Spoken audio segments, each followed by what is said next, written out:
in the heart of Longreach. We're here with David Arnold, CEO of RAPAD. Is that correct? Yeah, that's correct. Yeah, that's good. How are you doing today? I'm going pretty well. It's lovely weather. It's unbelievable weather just right now, yeah. Yeah, so what's the normal temperature like here? Oh, look, in summer we're going well in excess of 40 degrees a lot of the days. But just this week, since the great rain last weekend just for Longreach Township, it certainly wasn't widespread. Look, we're having 20 minimums and 35 and no humidity, so what a great place to live. Yeah, the no humidity is probably the best part. Yeah. People from the coast quite often comment on that, too. Yeah, so it's a very bearable temperature. Yeah. So David, we're going to dive down into a little bit of your background. So tell us a little bit about what you do and where, like, you Longreach born, raised? No. Look, I was actually born in a small rural town in the Brisbane Valley. Lived most of my life in Toowoomba. Did all my schooling there. Look, I've got a diverse background. I actually have worked across most sections of the meat industry in my younger days, both from a butchering perspective all the way through to regulatory and quality assurance. Did some external study and took another course of action. Came to Longreach with my wife and kids around 20 years ago, actually with what is now the Queensland Department of Agriculture. And look, the opportunity came up to move across to RAPAD about in 2003. Amazing. So you had quite a journey moving sort of your way up inland. Well, yeah, actually, I don't think we've, apart from once I sort of left home, I don't think I've been south of the Tropic of Capricorn. I've lived in Cloncurry, Emerald, Rockhampton, and now Longreach. But yeah, we've been here quite a while, and look, I don't envisage moving for quite a while either. Amazing. So we'll probably touch back to that later about what's so awesome about Longreach. But tell us a little bit more about what RAPAD is and what are you guys doing? Look, RAPAD, look, its full name, the Remote Area Planning and Development Board, is sort of describes us a little bit. I described us as being a traditional regional economic development agency, but also a regional organisation of councils. Our primary, only shareholders are the local governments of Central West Queensland. So we represent or reflect an area of about a quarter of Queensland in this what we call very remote region. Look, without selling ourselves too much, we're highly recognised as a really proactive group amongst our peers in Queensland, and we have Australia-wide recognition, and look, that certainly hasn't just come from my input. We have a board of directors who are right now all the mayors, so it takes a really collective effort to take RAPAD forward. Yeah, I've noticed a lot of collaboration in these small communities, which is awesome to see. So does RAPAD and yourself and other key parties collaborate with other regions? Oh yeah, look, we certainly, amongst ourselves, we are a really collaborative group. Look, we wouldn't have stuck together if we're not a collaborative group. But yeah, we work, to the north of us and south of us. We have a great relationship with the Peak Local Government Agency. We work closely with them.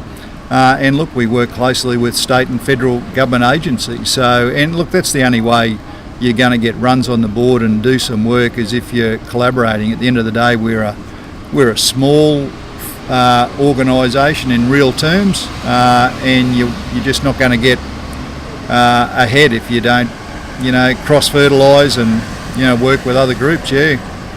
Amazing stuff. What types of projects are you doing? Would you call them projects? Yeah, look, I just lump everything into the term projects, yeah. Yeah. Look, one of the most successful we're administering now is what we call the cluster fencing project, which is basically dog-proof fences, not around just individual properties, but around clusters of properties, which is increases the total area. Look, that's been rolling out now for a couple of years and continuing to roll out. If we ever get rain, and we are in the middle of a pretty bad drought, but we're getting some great results from that, or I should say the clusters are getting some excellent results from that as far as lambing rates and stopping the predation of wild dogs.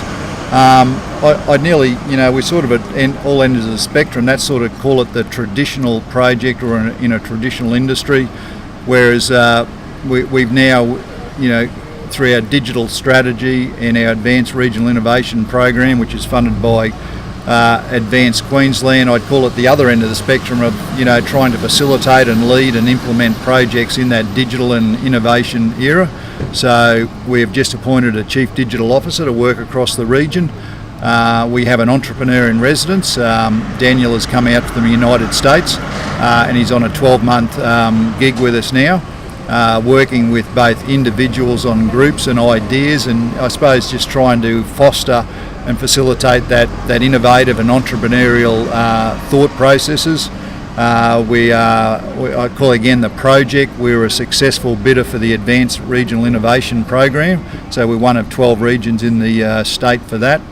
And again, under that, so in my mind, we have the digital, the digital environment. Then we have the innovation environment. They're very closely connected. They're going to overlap all the time. However, they're sort of, in my mind, they're two different sort of areas. And Chris in the office is coordinating the innovation project, and we've got some great things due to start there. And you touched on collaboration before. We're working in partnership with the Southwest Group of Councils and McKinley Shire Council to the north of us, and a range of partners from universities, LGAQ and the private sector. So that's a broad overview. We're also a registered training organisation. Again, we responded to a need, and several years ago. And again, Chris in our office took that on. It's a pretty tough environment, and we've just done a review. I've really had to ramp that up, but not just provide training just for the sake of providing training. Really looking at how we play a key role in building capacity and resilience in that region through upskilling and training. So that's a bit of an overview. That's a pretty big overview. You've got some crazy, lots of projects going on all at once. Yeah. Look, it's good. It makes you get out of bed in the morning. Yeah. And it's great. So looking at all those projects, why? What is that doing to help the community? Like, what's so important about it from your perspective? I suppose as a group like that, you can't, or you've got a core role of regional economic development. So in hard return on investment terms, the cluster fencing is delivering economic returns. It is resulting when more sheep can basically, I'll make this as simple as possible, dogs were eating all the sheep, out of house and home. People were moving out of sheep. All right, they can now come back into sheep. Their lambing rates are going through the roof. The flow on, you get more shearers, you get more people crutching, you get more production and all those things. So you're getting people employed in the region. The farmer is getting a greater return for his product, and at this right now, again, apart from the drought, the sheep and wool prices are going really well. So that is just basic cash return on investment for the whole region. And it's also a part-funded project, so it's attracting private dollars in. There's a spend in the town, and it's going around the town.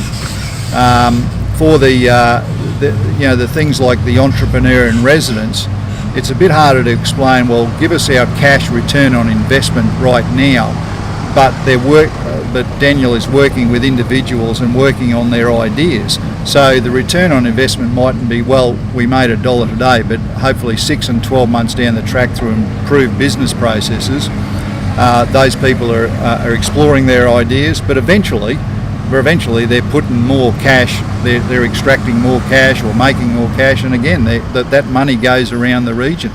That's amazing stuff. Yeah. Awesome. So just to end it off, what is one of the iconic things that only a local would know about Longreach?